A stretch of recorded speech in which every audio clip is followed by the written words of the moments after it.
How do y'all feel, man? Do y'all feel like you being ganged up on?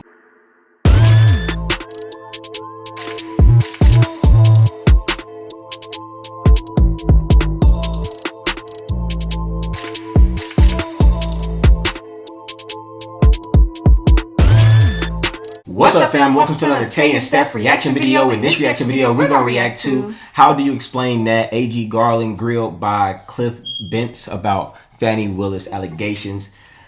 On this channel, we're trying to hit 60K, so smash that subscribe button, helps us get 60K and be a part of the fam, man. Don't forget, like, subscribe. Let's get into the video.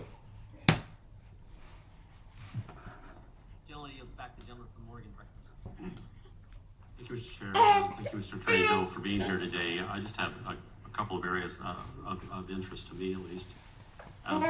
The first one has to do with your remarks earlier in the hearing where you were drawing the distinction between state court and federal court, and you were saying that state court is, quote, another jurisdiction.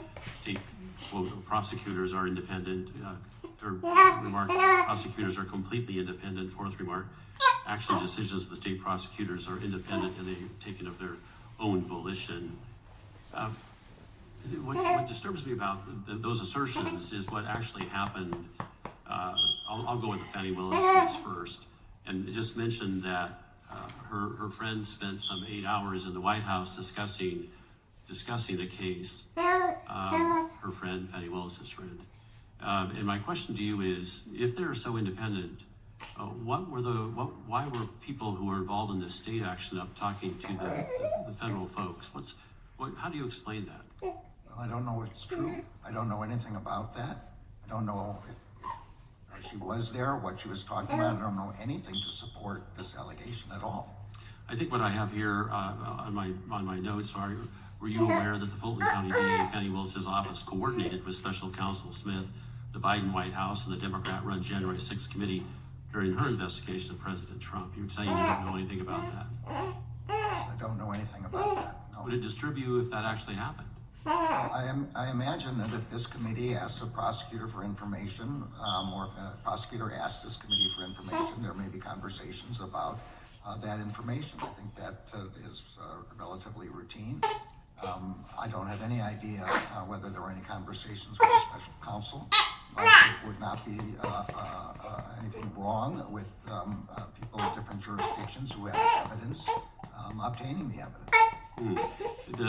Were you aware that DA Willis hired her friend Nathan Wade to prosecute President Trump as he met, that Mr. Wade met with the Biden White House on 2 occasions for 8 hours? I don't know anything about it. Again, would that disturb you? And the reason I'm asking this is because it appears that there is this double standard. Some people refer to as a two-tier system, that is, one tier for certain people like President Trump and the other tier for everybody else. And that disturbs me. Would it disturb you if there was a different type of justice being applied to our former president than that which is applied to other defendants? Of course it would disturb me. There's only one tier of justice. We treat like cases alike. We don't give any benefit to a powerful person over a non-powerful person. Any benefit to a Democrat over a Republican. I'm not concerned about the defendants getting the benefits so much as I am the prosecutors, the state court coming to the federal folks and basically saying, hey, we know you've been doing all this work here, give us all this material. Now, maybe that much is fine, but that isn't what generally happens. Now, if you were a former president, you're going to get a lot of attention, and that's exactly what's been happening here. And I don't think that's fair. I don't think the people of the United States think it's fair that a former president would be ganged up on, if you will, by both the federal government and the state government. That does not seem right. I mean, you may be doing it, and I guess you're saying that it would be fine if that did happen. But to me, it seems like a double standard. I want to shift over to the audio tapes. And how do y'all feel, man? Do y'all feel like you're being ganged up on by the different governments? I feel like it is like it's always a high-profile case when it comes to, I guess this is, I don't think this has really happened in the past where, more presidents don't get this much negative publicity about crimes. Right. But do y'all think that they ganging up, or y'all think they doing their due diligence? What y'all think? Let us know in the comment section down below. You're a former judge, so you're very familiar with the best evidence rule. It's Rule 1002. And I went to law school. I remember the discussions about, quote, best evidence, but you would know it far better than I. You must have dealt with it literally hundreds of times. But the best evidence rule to we rural practitioners of country law meant that if you had one piece of evidence, an audio tape, you'd be far more likely to want to use it, and perhaps it would be required as opposed to a transcript. Is that correct? I respect your experience, but I'm afraid the best evidence rule is not applicable.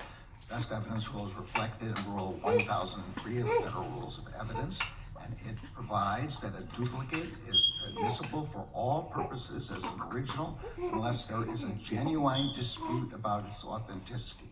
The reasons I've stated extensively in answers to the other members, there is no genuine dispute about the authenticity of the transcripts. So the best evidence rule simply has no application in this case. So actually, I would agree with you in the sense that we're not in federal court, and but I also want to tell you that when the essence of his decision, Mr. Hurst's decision, was that there was a challenge that our president is facing when it comes to his memory and his demeanor, then I have to agree with the gentleman from North Carolina that the audio tapes are the best evidence of exactly how qualified Mr. Hur was in making his decision that he should not prosecute.